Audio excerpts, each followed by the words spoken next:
Kanuni ya kwanza, lazima kila muamini aitambue nafasi yake,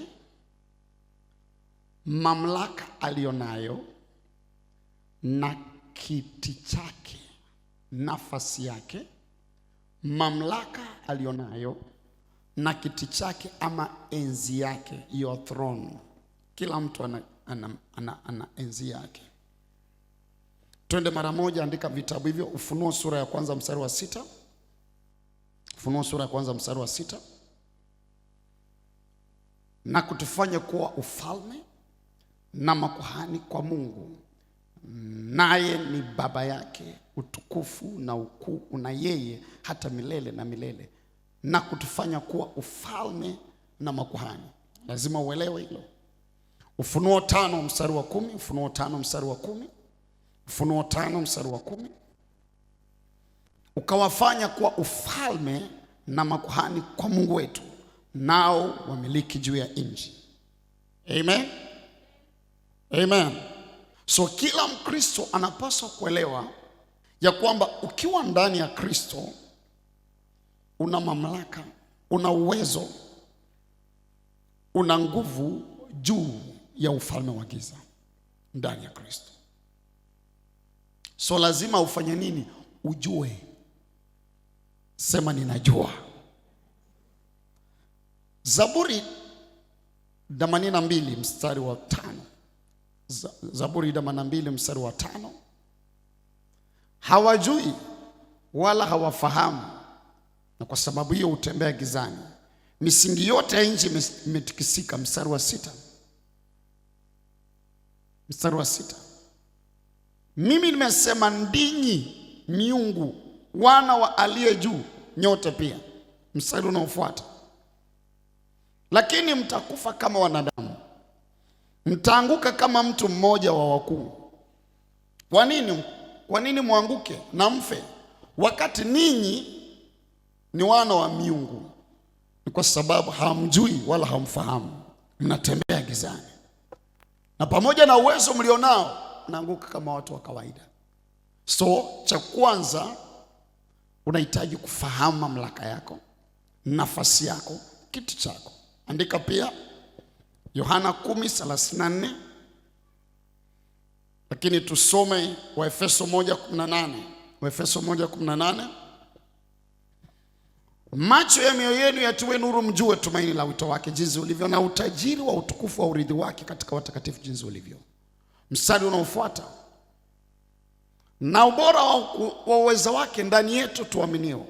Ubora wa ukuu wa uweza wake. Rudia nyuma yangu. Sema ubora wa ukuu wa uweza wake ndani yangu ninayeamini jinsi ulivyo. Sema amina. Macho yako yafunguke, uone ubora wa ukuu wa uweza wa Mungu ulio ndani yako wewe uliamini. Kwa kadri ya utendaji wa nguvu, anasema za uweza wake. Amen. Mstari unaofuata. Aliotenda katika Kristo alipomfuka katika wafu, akamweka mkono wake wa kuume katika ulimwengu wa roho. Huko le tunakopigania sasa. Angalia mstari unaofuata. Juu sana. Sema haleluya. Sema haleluya. Sema niko juu sana. Sema niko juu sana. Juu sana kuliko ufalme wote. So katika ufalme wewe uko juu. Juu ya ufalme wote. Haya bahadoska. Na mamlaka, na nguvu, na usultani, na kila jina litajualo, wala si katika ulimwengu huu tu, bali pia ujao. Sema haleluya. Sema haleluya. Aya, Waefeso 2:6. Waefeso 2:6. Waefeso 2:6. Waefeso 2:6 anasema akatufufua pamoja naye. Si huyo ni Yesu tuliyemwona pale juu? Sasa pale chini, akatufufua pamoja naye, akatuketisha. Haleluya. Pamoja naye wapi? Katika ulimwengu wa roho, katika Kristo. So Yesu yuko juu sana, tumeketi pamoja na yeye. Unalala, tumeketi. So lazima Mtu wa Mungu, uelewe, ufahamu kiti chako, umeketi pamoja naye. That's one. Tu, namba 2,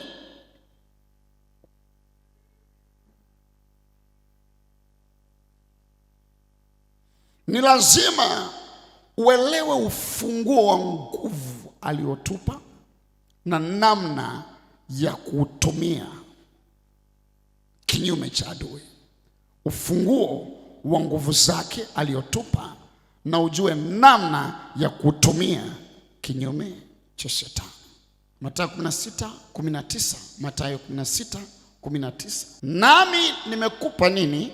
Funguo za ufalme wa mbinguni.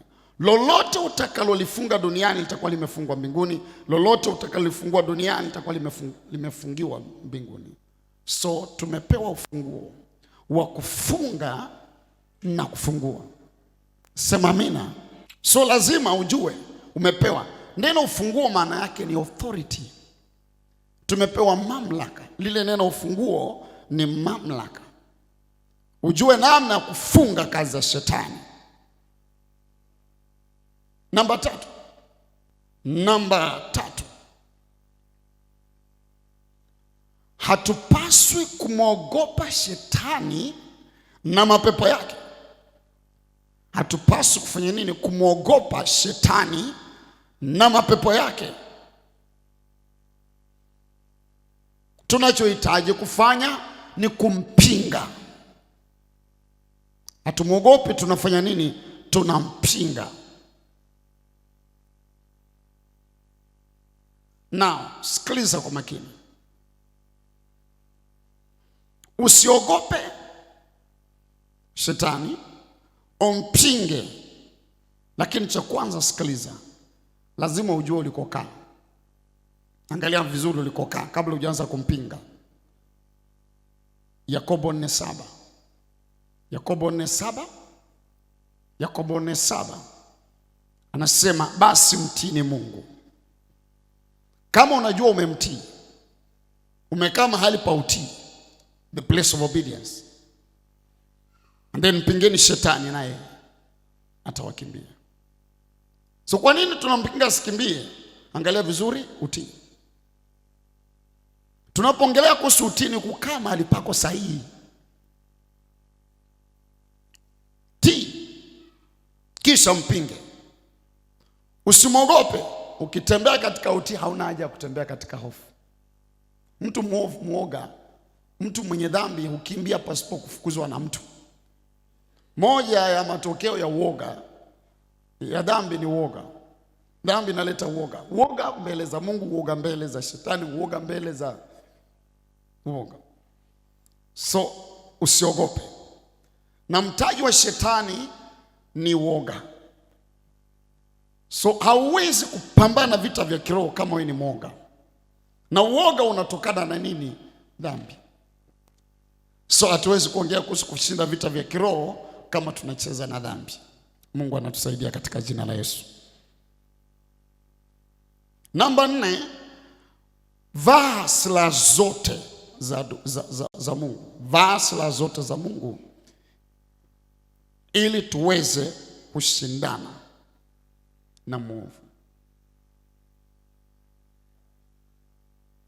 Vaa silaha zote za Mungu. Andika hiyo Efeso 10-18.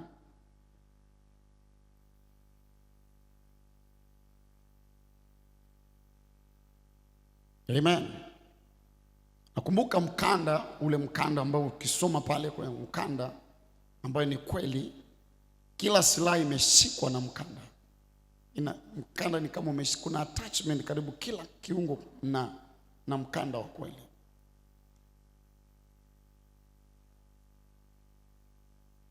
Kila silaha ukisoma vile Biblia inaonyesha katika Efeso ni ya muhimu.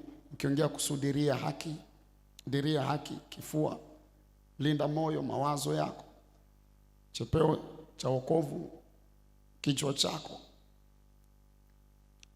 diria mkanda wa kweli. Na mnajua wote ya kwamba nguvu za mtu ziko katikati ya kiuno chake. Adui akikutegua hapa amekumaliza. Nguvu hapa ndio zimekaa. kweli. Then utayari. Kama wewe hauhubiri neno, yani wewe unaanza Jumatatu mpaka Jumatatu hujamhubiria mtu. Wewe hujamhubiria mtu.